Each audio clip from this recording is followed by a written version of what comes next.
di Matauro Tebin.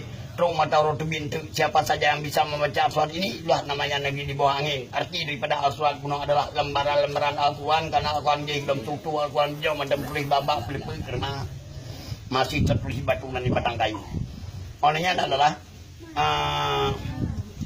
gitu dia suratnya pada kena yang dibaca suratnya nyokon kalau di baru angin. Pada Zaid dan Sarif tidak ada kekuatan dan kekuasaan untuk membawa agama. Basa-basi ini diketahuilah oleh raja. Karena dulu di Jeddah ada sebuah kerajaan, nama kerajaannya Gerhara, nama rajanya bernama Fakir Muhammad, mangkubuminya bernama Syekh Ismail. Beliau membawa agama kemari dengan cara membuat 13 buah behtla, mengumpulkan 300 orang rombongannya, mengambil 3 helai surat dan berlayar. Lalu dalam pelayannya berlabuh di Ternate, di Saigon, Sri Lanka, Gujarat, juga beberapa buah benua yang lain. Tidak ada orang yang bisa membaca Al-Quran tadi. Berlabuhlah di ujung pulau Andalas ini, di sebuah dermaga namanya Pantai Tua. Lalu maka dikatakan dalam sejarah masuknya agama Islam pertama melalui di Pedak Perlak. Benar sekali, karena kerajaan di Perlak itu namanya Pantai Tua. Bukan nama Perlak, Perlak bukan nama kerajaan, itu nama batang kayu, itu material betra. Kita dapat melihat di Perlak ada belang betranya, itulah bukti kuat. Kalau kerajaannya namanya Pantai Tua. Lalu beliau mendarat di situ dan menjumpai sama rajanya dengan kata singkat. Berkenalan, mengadakan halnya bahwa pembawa ditanya pada Rasul. Lalu beliau tersebut ini adalah membuka Al-Quran tadi untuk disuruh membacanya. Jelas beliau tidak bisa membaca karena dialah raja Hindu. Meninggalkan Perlak, berlayar lagi sampai ke Baru, namanya Danau Toba. Karena dulu di Medan ada sebuah kerajaan namanya Deli Tua, kerajaan Tua tunduk pada kerajaan Pasai, hingga Deli Tua berbau istana Pasai. Diangkat seorang rakyat yang layak jadi raja bernama Allah Sultan Maimun. Lalu oleh Sultan Maimun minta bantuan kepada Malik Saleh. Karena rakyatnya di sana sangat batat sekali, batatnya tidak memberikan kerajaan dan juga agamanya, mereka itu selalu ingin duduk menyuruh di gunung sana, ingin menyendiri. Lalu minta bantuan kepada Malik Saleh karena mereka tidak suka tinggal di istana, banyak kali peraturan agama, peraturan istana. Lalu dikirim ke sana lah bernama pengawal beliau ini bernama Tuhar. Tuhar tersebut selalu dijuluki dengan nama Singa Raja dan juga Harimau Raja karena beliau pengawal raja yang sangat bengis. Dikirimlah ke sana tadi Tuhar yang nama aslinya ke sana yang dijuluki dengan Harimau Raja. Sampai ke sana bisa menemukan suku Batak, maka dikatakan Batak dan Singa Raja menjadi pahlawannya, dijuluki dengan si Singa Manga Raja. Kalau orang Padang dasar kata daripada menang kerbau, minang kerbau, maka rumah adatnya dibuat penuh kerbau, berbulu hijau bagaimana bulu kerbau begitu. Lalu di sana juga tidak bisa membacanya dan meninggalkan sana, berlayar lagi hingga berlabuh di Barus, berlabuhlah di yang bernama tadi di Muara Pasir. Kita tinggalkan dulu pembawa agamanya, kita kembali dulu kepada kakek Malik Saleh. Kakek Malik Saleh namanya Malik Ahmad dan Malik Muhammad tadi untuk mencari rempah-rempah berdasarkan pada Yaman Selatan. Lalu beliau tersebut masuk kemari batu pulau ini namanya Pulau Perca, lalu berubah nama menjadi Pulau Ruja hingga berdiri lagi dan berdiri beberapa buah kerajaan, berubah nama lagi menjadi Pulau Andalas dasar kata daripada Andalusia. Lalu beliau tersebut tentu saja sudah beranak pinak di sini. Dan Malik Ahmad tadi mempunyai seorang putra diberi nama Muhammad Merah Gajah. Malik Muhammad tadi mempunyai seorang putri diberi nama Putri Betum. Di antara Muhammad Merah Gajah bersama dengan Putri Betum dikawinkan lahir 2 orang putra. Pertama bernama adalah Merah Siru Al-Malik Saleh, kedua bernama Merah Sum. Dua-duanya adalah putra dan juga satu ayah satu ibu. Merah Siru sudah dewasa, beliau tersebut masih memegang sebuah perguruan kecil, belum isi di Deli Majrun, sekarang menjadi nama sebuah desa Manjerun. Di situ perguruannya namanya Pulau Mangat, maka dikatakan Kecamatan Belang Mangat, beliau ketuanya. Adik beliau telah menjadi raja, menemukan sebuah kerajaan namanya Kerajaan Campa. Kerajaan Campa berpindah dari Thailand dan Kamboja, tinggal di sini adalah namanya Raja Jempa. Lalu Raja Jempa tersebut memperluaskan kerajaannya, membuat sebuah negeri baru, namanya negeri antara laut dan gunung. Lalu menunggangi Gajah Putih. Lalu keluar sebuah kata namanya Birueng, maka ikon Bireun. Negeri antara dulu namanya Jamal Malik Saleh, Jamal Malik Dewa, dijuluki negeri kekayaan, sekarang namanya Takengon, adik beliau ketuanya. Lalu yang sudah berlabuh di Muara Pasir mendarat menanyakan kepada orang negeri, apakah di sini ada kerajaan? Jawabannya tidak ada, yang ada sebuah kumpulan berdomisili di Madiun di Ketua yang 11 kilo. Beliau tersebut berpergian ke sana, kira-kira ada 12 kilo dari sini. Lalu sampai ke sana berjumpa sama beliau, berkenalan, mengatakan bahwa beliau pembawa dicari pada Rasul. Dibuka aswad tadi depan Merah Sidu dipersilakan untuk membacanya. Jelas beliau yang bisa membaca, malah menafsirkannya. Dikatakanlah rupanya inilah Malik yang saleh. Malik itu artinya raja, saleh artinya taat dan takwa, hingga beliau berubah nama menjadi Malikus Saleh. Baru beliau mengislamkan Pasai, menemukan kerajaan Pantai Tua di Perlak, kalah kerajanya pulang ke Baru. dan juga diangkat seorang rakyat yang layak jadi raja di Perak bernama Alaidin yang kita duduki dengan Alaidin Syah. Alaidin Syah mempunyai 2 orang putri, salah satunya bernama Ganggang Sari. Ganggang Sari tersebut sudah disiramkan terbalik nama menjadi Putra Merah. Putra Merah dipersembahkan oleh Siti Abdullah menjadi istri daripada Malikus Saleh. Dalam perkawinan ini lahir 2 orang putra. Yang pertama bernama Malikus Dahir Al Muhammad, yang kedua bernama Ahmad dijuluki dengan Malikul Mansur, juga punya anak 2. Lalu beliau tersebut telah mempunyai 2 orang anak dan kepada Fakir Muhammad telah jadi raja besar. Dan Fakir Muhammad berpulang ke Jeddah mengirim ke mana sebuah istana kayu yang sangat tinggi dengan menaranya. Jadi istana bagi dengan ada Titus. Titus kita ini khasnya kayu karena kita agama Islam bukan Hindu. Kalau Hindu baru batu. Nah, lalu dikirim kemari sebuah istana kayu yang sangat tinggi dengan menaranya. Berpindah kerajaan dari Rimajul sana berpindah kemari. Karena dulu mobilisasinya daripada laut dan juga daripada sungai, maka pindah kemari. Dibuatlah istana di pinggir sungai berdekatan sama laut, dan waktu dibersihkannya rupanya ada sarang semutnya. Nampung kamu, karena suku Aceh ini dasarnya suku Melayu Jawa, dijuluki dengan bahasa Melayunya ada sarang semutnya. Jadikan istana di situ diberi namalah semut betina, semut dara, semut remaja. Namanya semut dara, bukan samudra. Kalau samudra ada lautan yang luas. Lalu beliau tersebut duduk dalam istana Semudara, gabung bersama dengan nama Wilayah Pasai menjadi nama kerajaan Semudara Pasai, dan berubah nama pantai tua di Perlak waktu itu berubah nama menjadi Pantai Samudra. Di sini Samudra Pasai. Kalau Perlak bukan nama kerajaan, nama batang kayu. Nah, lalu beliau tersebut dalam istana Semudara menerima seorang tamu yang sangat agung namanya orang kafir. Dongga di pas sejarah itu. Karena Allah Maha Pencipta, Allah mengatakan bahwa dunia ini hampar, maka seorang anak manusia berdasarkan daripada Pinisia namanya Marco Polo mencari di mana ujung dunia. Hingga 17 tahun di dalam dunia jatuh dengan lagi kepada dasarnya. Marco Polo mengatakan bahwa rupanya dunia ini bulat bagaikan bola. Nah, inilah jurang pemisah antara ilmu akal dan ilmu agama. Bagikan laki perempuan hari malam putih hitam dalam sekali jurang pemisahnya. Dan Marco Polo waktu datang kembali membawa sebuah batang kayu yang namanya adalah bak pala, boh pala. Nyata Marco Polo jibak melalui pada icok daripada Ternate ditampukan daerah Abia. Nah, lalu oleh Marco Polo masuk kemari, sampai kemari menjadi tamu agung daripada Malikus Saleh, dan Marco Polo sangat berkenan sama Malikus Saleh, dan Malikus Saleh juga sama berkenan sama Marco Polo.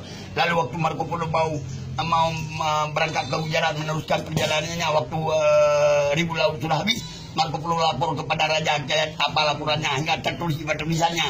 Nah, beliau sangat menghargai kepada tamunya, artinya walaupun orang kafir. Artinya begini, Marco Polo melapor kepada rajanya, kepada Malikus Saleh, ya Sultan, kami ingin meneruskan perjalanan kami dan kami sangat membutuhkan arah. Ini punya orang kafir mana dia para ahli dalam perjalanan ke.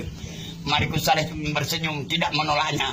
Walaupun arah itu bernajis, walaupun arah itu haram, tetap beliau tidak menolaknya. Dan beliau tanda tangani hal tersebut dengan arif dan bijaksana. Artinya adalah beliau memerintahkan rakyatnya pergi ke hutan sana untuk mencari air batang. Air batang tersebut dibawa pulang di istana, dihidangkan kepada 2000 rian Marco Polo, minum bersama dengan petinggi kerajaan Pasai. Dan tertulis dalam sebuah buku bahwa saya adalah traveler Marco Polo. Ia juga masam bisa menghilangkan dahaga mereka dalam perjalanannya. Dan itu dasarnya mencari air nira hijau, air aren hijau, bahasa Aceh peh hijau, itu dasarnya. Maka air nira hijau itu tersebut itu bisa disemutkan oleh dengan jahil menjadi minuman keras seperti tua dan arak. Dan Marco Polo waktu sudah berangkat ke Gujarat ditanya oleh orang Gujarat, ini rombongan ini dari mana? Marco Polo dengan tilu lidahnya menjawab, kami ini dari Sumatera. Berubah lagi pulau kita ini menjadi pulau Sumatera. Yang rubah Marco Polo pada tahun 1292 disebabkan semut dara, baru jadi Sumatera. Kalau Ibnu Battuta sama Marco Polo jauh sekali. Ibnu Battuta sama Marco Polo 46 tahun. Juga Ibnu Battuta cuman tamu agung daripada Malikus Zahir hingga diberikan sebuah cetak uang. Dan beliau tersebut Ibnu Battuta menerjemahkanlah apa artinya Pasai, apa artinya samudara, dan dia mengatakan bahwa tanah di sini mengandung garam. Tidak ada tanah di pinggir laut dan tidak mengandung garam selain daripada laut tawar, baru nggak ada mengandung garam. Itu kalau menurut saya begitu. Nah, lalu beliau tersebut ini meninggal dunia pada tahun 1297 pada bulan Ramadan pada hari Minggu, kena sebab penyakit wabah, penyakit demam panas, meninggalkan 2 orang putra Ahmad dan Muhammad dan seorang permaisuri kerajaan Ganggang Sari 2016, sebuah kerajaan namanya Pasai. Dan beliau tersebut mengangkat anak yang pertama menjadi raja kedua kerajaan Pasai namanya Muhammad. Muhammad tersebut ini menciptakan 5 macam uang Pasai. Dibuat materialnya emas, bin nama dirham, perak, bin nama ringgit, kuningan, kupang, tembaga, pesai, cimatu. 5 macam uang tersebut itu pada tahun 1332 sudah beredar di Asia Tenggara dan Nusantara. Tertulis dalam cerah Ibnu Battuta daripada Maroko, juga Marco Polo daripada Pinisia.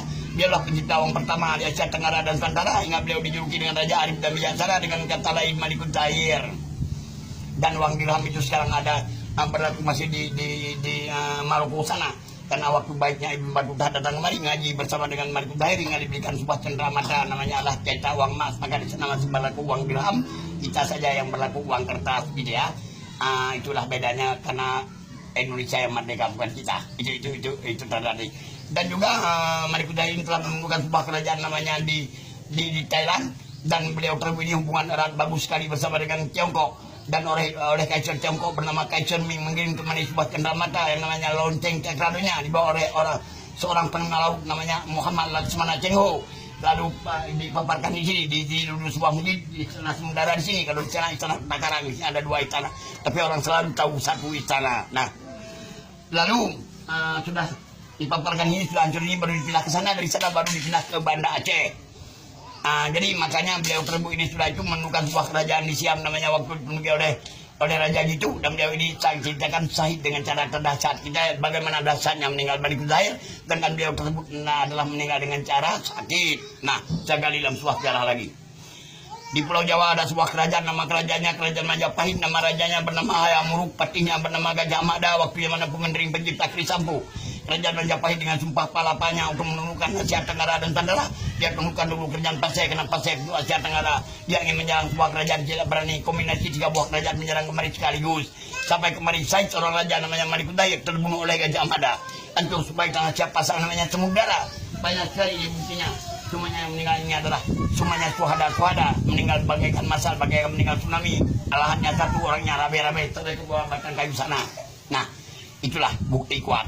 Dan juga kenapa begitu? Nah, karena orang Pasai lah yang terbunuh, mereka tidak bisa terbunuh karena mereka ada kebalnya, tidak bisa dimakan oleh cedera apapun. Maka sebenarnya orang Pasai yang terbunuh, yang selamat yang meninggalkan kerajaan.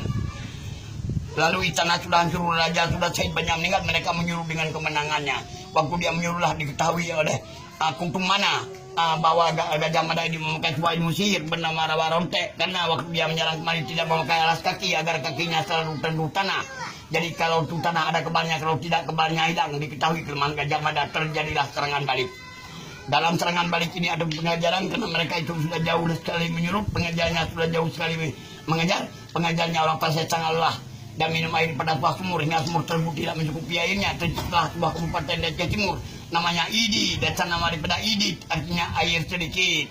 Sedang minum air cukup dan tidaknya dengan terus langsung hingga sampai dia terlalu langsa dan kuala simpang, lah di situ meninggal Gajah Mada. Sudah disiapkan jerat. Lalu Gajah Mada masuk dalam sebuah jerat, ada pun kalup dan betah. Tergantung dia punya kepala ke bawah, kakinya ke atas, benar tidak menyentuh tanah lagi, benar hilang dia punya kepala. Dia potong punya kepala, dikirim kepada Majapahit. Sampai sekarang Gajah Mada yang ada patung kepalanya. Kalau badannya tidak bisa kita temukan, kalau kita temukan tentu tanah dia nggak bisa hidup lagi, maka dimisteriuskan. Jadi maka Gajah Mada orang tidak tahu di mana makamnya. Tercipta sebuah kecamatan lagi namanya Majapahit, desa nama daripada Majapahit. Baru anak daripada Syed Sarif dikirim ke Pulau Jawa, ke Kairo untuk mengalimnya. Waktu berbalik di sana tidak bisa mendarat di sini, disuruh mendarat ke Pulau Jawa sampai kita ada membantu Demak, tumbuhkan sebelah kelapa, beri nama sebuah kota namanya Jayakarta, menjadi ibu kota Indonesia Jakarta. Itu ayah Syed Sarif, ayah Fatahillah namanya Syed Sarif itu pernah daripada Rasul. Ya, pernah daripada Rasul karena Nabi kita punya anak Fatimah. Fatimah dikawinkan sama Sayyidina Ali, melahirkan orang putra pertama Hasan kedua Husain. Hasan meninggal dalam makan racun, Husain meninggal dalam peperangan, tapi telah meninggalkan beberapa orang anaknya seperti yang bernama Jainuddin dan juga yang bernama tadi adalah Syed Sarif, ayah daripada Fatahillah, itu daripada Rasul. Dan itu baru dikirim lagi di sini alim ulama di sini untuk membantu Fatahillah memperkembangkan Islam Pulau Jawa, namanya Sayyidina Malik Ibrahim Maulana Ishaq Jainuddin Samsudin, diberi nama Wali-Wali Songo. Kalau ke Filipina dari Syed Ismail, makamnya di samping Masjid Moro. Kalau Syed Abdullah ada di Petangi Selatan di Jeruk Kidiantuk Pasai. Kalau di Malaysia ada Malikul Mansur di Malaka. Ada juga Syed Ejid di Pinang di Bawah Aceh. Kalau ke Brunei Abu Samad, kalau ke Ternate dikirim Samsudin, maka di sini di larangan Serami Makkah, begitu Pak. Itu sumber saya, kalau Bapak mau boleh bacalah. Dalam sebuah sejarah Nabi Muhammad kita dapat di suku kepala sejarah. Kitab kuning dikarang oleh Syekh Rauf kita dapat tubuhnya sejarah. Dari sejarah Ibnu Battuta daripada Maroko kita dapat di tangannya. Boleh dari Marco Polo daripada Indonesia kita dapat di ada bernama kakinya. Jadi maka ilmu akal sama ilmu agama beda, bagaikan langit dan bumi, bagaikan putih hitam lagi perempuan hari malam. Dalam ilmu akal tidak ada perkataan, perbuatan, pekerjaan tidak bisa masuk akal kita percaya. Kalau ada tersebut itu kejadian yang nyata, tentu kita katakan aneh, unik. Coba kita bersoleh pada ilmu agama kita yang ada tidak ruih, kitabnya Allah, ciptanya Allah, semuanya aneh-aneh dan unik-unik. Tanya orang banyak akalnya, cepat dua telur sama induknya kalau dia tahu. Itu yang satu hal mana umpamanya belajar telur. Tapi bila ilmu agama, boh labu laraya boh bud badan so, pulang baru laraya boh bud boh kita nom baca mutakin mujar badan juga. Kitab-kitab tanya mulu. Oke, terjawab. Itulah yang dapat saya kita baju kedua boh raja menyeluruh pegang mandum drona mungkin han gini wah yang mungkin kita perlu berhari ataupun berminggu begitu. Yang sumber mudah-mudahan anda jangan lalu kali baca